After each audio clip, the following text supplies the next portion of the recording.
दोस्तों स्वागत है आप सभी का आपके अपने यूट्यूब चैनल इंग्लिशानियत पर, जहां पर आज हम डिस्कस करने वाले हैं टी.एस. इलियट के द्वारा लिखी गई एक बहुत ही खूबसूरत सी पोएम जिसका टाइटल है ऐश वेडनेसडे।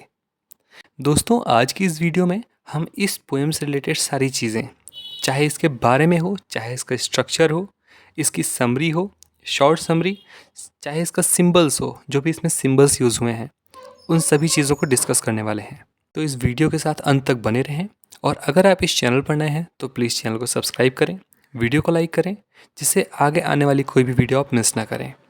और अगर आप किसी भी कम्पिटिटिव एग्ज़ाम की तैयारी करते हैं तो एक बार प्लेलिस्ट ज़रूर चेक करें।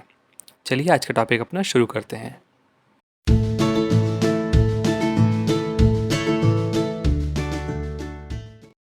दोस्तों इससे पहले जब मैंने टी.एस. इलियट की एक बायोग्राफी वाली वीडियो डाली थी तो उस वीडियो में मैंने आपको बताया था कि टी.एस. इलियट सबसे पहले बॉर्न एंड बॉट अप हुए थे अमेरिका में।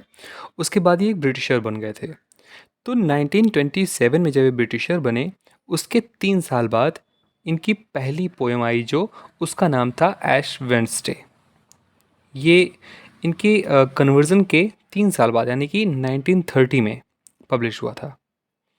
ये जो ऐश वेडनेसडे है इसके बारे में मैं आपको बता दूं तो ऐश वेडनेसडे असल में एक 40 दिन का एक लेंट होता है। लेंट यानी पीरियड होता है 40 दिन का, जिसके अंदर जो क्रिश्चियंस होते हैं, है ना, वो 40 दिन तक अपने किसी भी चीज़ को या तो त्याग देते हैं यानी कि फास्ट करते हैं या फिर स्पेसिफिक चीज़ों की सेक्रीफाइस करते हैं, क्योंकि उसी समय जीसस ने डिज़र्ट में 40 दिन का फास्ट रखा था। उसी चीज़ को साथ में रखने के लिए, ये सेलिब्रेट करने के लिए लोग फास्ट रखते हैं। तो उसी 40 दिन के टाइम को हम लेंट बोलते हैं, ठीक है ना। तो ये जो टाइटल है इस पोएम का ये वहीं से लिया गया है ऐश वेडनेसडे से। और इस टाइटल को ऐश वेडनेसडे इसलिए रखा गया क्योंकि जो राइटर हैं, जो पोएट हैं हमारे टी.एस. इलियट, वो अपने रीडर्स को इसकी रिलीजियस थीम के बारे में बताना चाहते हैं। ठीक है, जिस तरह से लेंट में जो क्रिश्चियंस होते हैं वो स्पिरिचुअली बहुत ही फोकस्ड होते हैं, सेक्रीफाइसेस करते हैं, तो इसी तरह से इनकी एक हिसाब से कह सकते हैं तो इसी पोएम में थीम रही है, जिसको इन्होंने अपने पोएम के 6 सेक्शंस में डिवाइड करके बताया है। तो ये था इस पोएम के बारे में इंपॉर्टेंट चीज़ें। अब बात कर लेते हैं इस पोएम के स्ट्रक्चर के बारे में। तो दोस्तों जो पोएम का स्ट्रक्चर है ये डिवाइड है, जो ऐश वेडनेसडे है ये 6 स्टेंजाज में डिवाइड, 6 पार्ट्स में डिवाइड किया गया है। ठीक है, 6 सेक्शंस में, जिसमें जो स्टेंजाज हैं वो अनइवन लेंथ्स की हैं, यानी कि कोई प्रॉपर लेंथ नहीं है स्टेंजा का। और वो उनके जो लाइंस हैं स्टेंजाज में वो भी बहुत ज़्यादा डिफ़र करते हैं एक दूसरे से। कुछ लाइंस यानी कि कुछ स्टेंजाज में 25 लाइंस हैं और कुछ स्टेंजाज में केवल 1-2 लाइंस ही हैं। इस तरह से टी.एस. इलियट ने इसको एक स्पेसिफिक राइम स्कीम देने के लिए चूज़ भी नहीं किया था। इसको बिना किसी राइम स्कीम के इस पूरे पोएम को एक आपने यानी कि ऐश वेडनेसडे को लिखा था। अब अगर हम बात करें इस पोएम के सिंबल्स की, तो इस पोएम में जो रोज़ सिंबल है वो वर्जिन मैरी जो कि एक डिवाइन ग्रेस है और चर्च, इन दोनों चीज़ों के लिए यूज़ हुआ है। जो 3 लेपर्ड्स हैं वो यूज़ हुए प्लीज़र, एम्बिशन और एवरिस को दिखाने के लिए। प्लीज़र यानी कि प्रसन्नता, एम्बिशन यानी कि महत्वाकांक्षा, एवराइस यानी कि लस्ट फॉर मनी। ठीक है, और जो 3 ड्रीम्स हैं वो ड्रीम्स हैं sexual, artistic activity and spiritual efforts. जो 3 कलर्स हमको दिखाए गए हैं इस पूरे पोएम में, ग्रीन, वाइट एंड ब्लू, ये स्टैंड करते हैं होप, प्योरिटी और हेवनली थिंग्स के लिए। ये चीज़ें हमारे सिंबल्स हैं इस पोएम में। अब अगर हम बात करें इस पोएम की शॉर्ट समरी की, तो वो समरी कुछ इस तरह से है। मैं शॉर्टली आपको एक बार बता देना चाहता हूँ जिससे आपको एक पूरे पोएम का आउटलाइन मिल जाए। तो समरी इस तरह से है कि the poem takes the reader throughout stages in speaker's faith. At first, he is hopeless and overly concerned with his own human error and inability to accept God fully into his heart. यानी कि जो भगवान हैं उनको पूरी तरह से अपने अंदर यानी अपने दिल में फील करने के बजाय वो क्या करते हैं, अपने जो एरर्स थे उसके ऊपर बहुत ज़्यादा कंसर्न रखते हैं और इन सभी चीज़ों से ये बहुत ज़्यादा परेशान रहते हैं। जो स्पीकर हैं उनके अंदर गॉड को लेकर के फेथ नहीं आ पा रहा है।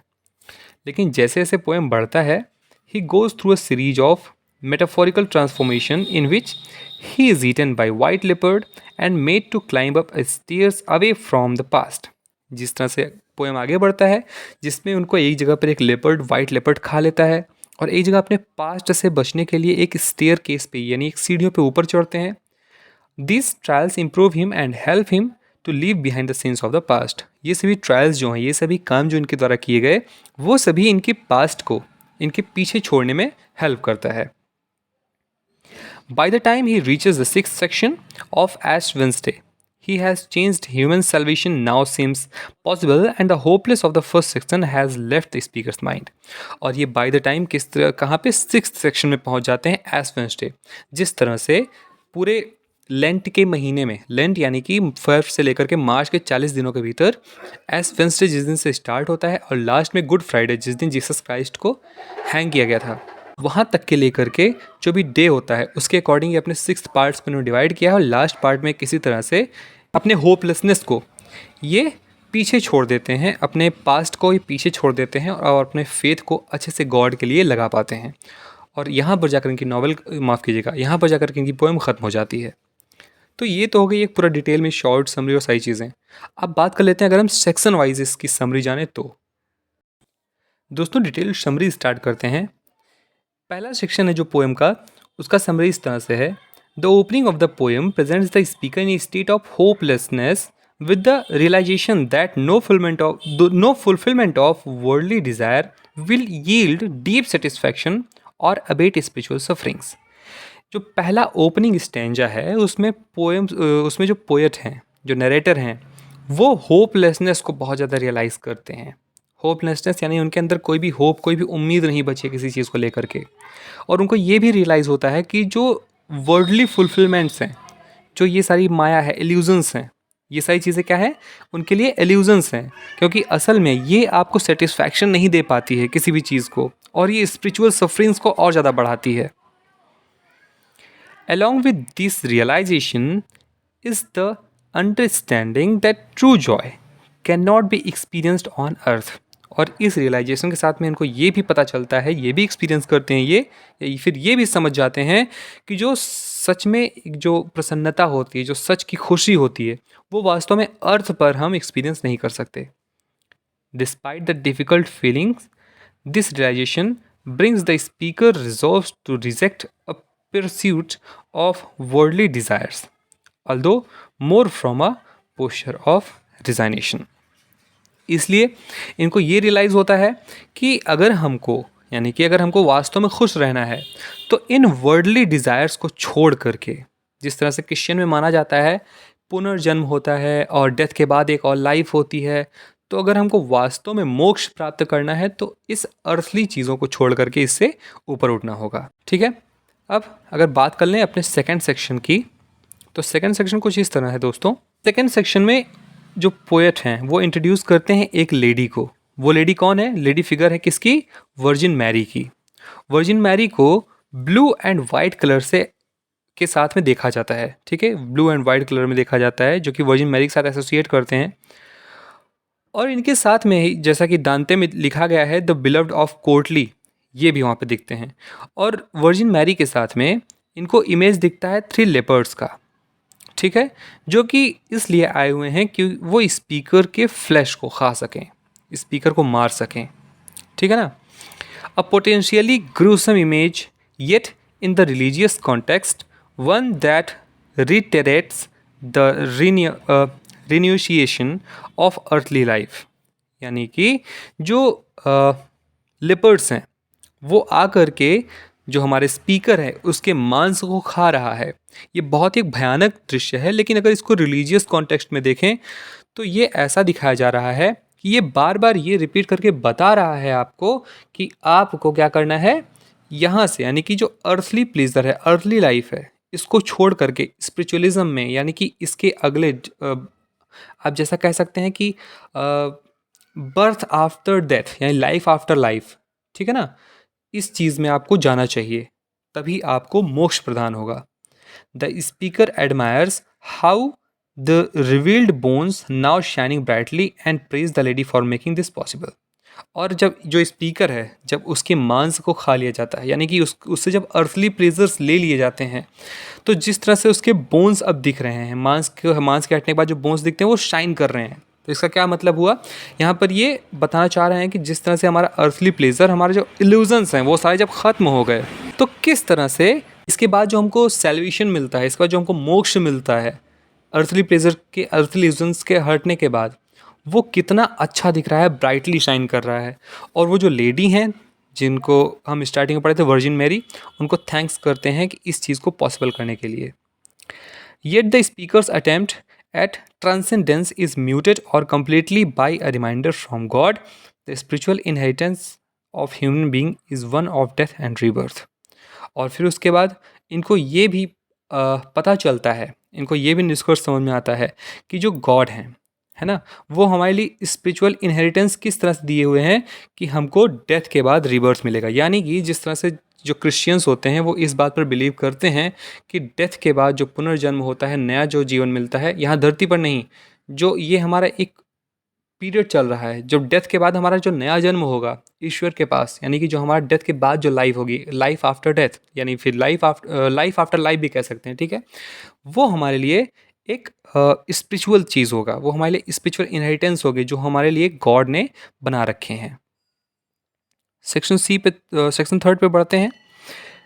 तो यहाँ पर हमको देखने को मिलता है थर्ड सेक्शन में, the speaker seeks salvation and is imaged as climbing a stair, यानी कि जो स्पीकर हैं वो मोक्ष की प्राप्ति में एक सीढ़ी पर चढ़ते हुए दिखाया गया है। However, instead of rising, the speaker enter a place of darkness and must confront fear, doubt and the longing of salvation।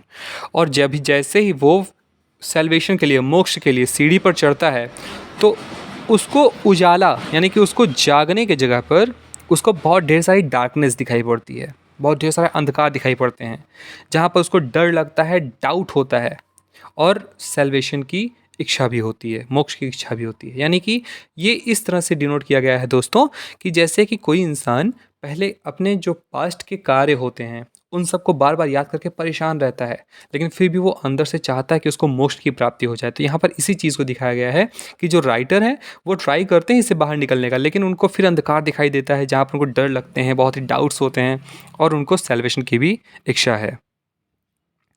Section 4 की अगर हम बात करें, तो यहाँ पर हमको दिखता है कि जो लेडी हैं वो फिर से इनकी विज़न में आती हैं, स्पीकर के सपने में आती हैं, ड्रीम में आती हैं, allowing the speaker to gain some insight into imperfection of human nature and how salvation often concedes with suffering। और जो लेडी हैं वो आप आकर बताती हैं, क्योंकि ये इससे पहले सैल्वेशन के चक्कर में परेशान हो जाते हैं, फिर इनको एक विज़न दिखता है जिसमें वो फिर से लेडी आकर के बताती हैं कि जो सैल्वेशन है, जो मोक्ष है, वो सफरिंग के साथ ही आती है, यानी कि मोक्ष की प्राप्ति के लिए आपको बहुत सफ़र करने पड़ेंगे, तो इससे परेशान ना हो, ये बहुत ही इम्परफेक्शन है एक ह्यूमन नेचर का। The sound of birds suggest the glimmer of hope, their flight like transcendence possibly fleeting. Fleeting यानी कि बहुत ही कम समय के लिए, यानी कि जो चिड़िया है उनको एक बर्ड की साउंड सुनाई देती है, जो कि उनको जब वो देखते हैं तो उनको ये पता चलता है कि जो चिड़िया है वो बहुत ही कम समय के लिए ही है, बहुत ही जल्द ख़त्म हो जाएगी, लेकिन फिर भी ये ऐसे उड़ रही है जैसे इसको सब कुछ, सब चीज़ के लिए, हमेशा के लिए मिल गया हो। तो इस बात से ये बहुत ज़्यादा अपने आप में मोटिवेट हो जाते हैं सैल्वेशन के लिए। Their presence reminds the speaker to redeem the time gifted to human in this world. और इस तरह से जो उनकी प्रेजेंस है, यानी कि जो चिड़ियों की प्रेजेंस है, वो स्पीकर को इस बात के लिए रिमाइंड करती है कि जो ह्यूमन हैं वो इस संसार में किस लिए आए हैं। उनको इस संसार में भेज कर के ये बतिया गया है कि किस तरह से अपने जा करके तुम क्या करो, समय को वहाँ पर ख़त्म करो। समय ख़त्म करने का ये मतलब नहीं कि फालतू में बैठकर समय ख़त्म करो, वहाँ पर जाओ और जो भी तुम्हारे पिछले कर्म हैं उसके अकॉर्डिंग जो आपको समय दिया गया है वो आपको वहाँ पर काटना है। आप किस तरह से काटते हैं वो डिसाइड करेगा आपके after birth life, after death वाले लाइफ में, ठीक है। तो ये एक प्रकार से ह्यूमन को गिफ्ट मिला है। अब बढ़ते हैं आगे अपने 5th सेक्शन पर। यहाँ पर जो पोएट हैं उनको बताते हैं इन पेनल्टीमेट सेक्शन, यानी कि आखिरी से पहले, यानी सेकंड लास्ट सेक्शन में, the speaker again confronts doubt and the darkness of the world, searching for a sign or to hear the word of God. यानी कि फिर से डाउट में आता है स्पीकर, फिर से डार्कनेस ऑफ द वर्ल्ड में दिखता है वो, वो फिर से अभी भी जो भगवान की आवाज़ है या फिर उनकी एक साइन भी ढूंढने के लिए परेशान है। और जो लास्ट सेक्शन है दोस्तों, the poem concludes on good Friday. जो पोएम है वो गुड फ्राइडे में कंक्लूड होता है, near the time in the period of lent and. यानी जो लेंट का पीरियड है वो ख़त्म होता है गुड फ्राइडे में, और उसी समय पर पोएम ख़त्म होती है। The poem's opening lines are repeated with a slight alteration. ठीक है, थोड़े से अल्टरेशन के साथ में पोएम को, जो पहली लाइन्स थी पोएम की, ओपनिंग लाइन्स थी, उसको फिर से लिखा जाता है, फिर से बोला जाता है। Reiterating the need to be drawn by the appeal of worldly desire as if part of a prayer the speaker offers. यानी कि वर्डली डिज़ायर से दूर होने के लिए बार बार एक चीज़ दोहराता है जो स्पीकर है, वो एक प्रेयर का पार्ट है, जहाँ पर वो स्पीकर कहता है, teach us to care and not to care, teach us to sit still. कि हे भगवान, हमें केयर करना और नहीं करना ये दोनों सिखा दो, और हमें शांति से बैठना सिखा दो। और यहाँ पर हमारी आज की वीडियो ख़त्म हो जाती है। आशा करता हूँ कि आज की वीडियो आपको अच्छे से समझ में आई होगी। अगर आपको कोई भी सजेशन देना है तो आप कमेंट बॉक्स में सजेस्ट कर सकते हैं। मिलते हैं अगली वीडियो में एक नए से टॉपिक के साथ। तब तक के लिए अपना ख्याल रखिए। धन्यवाद।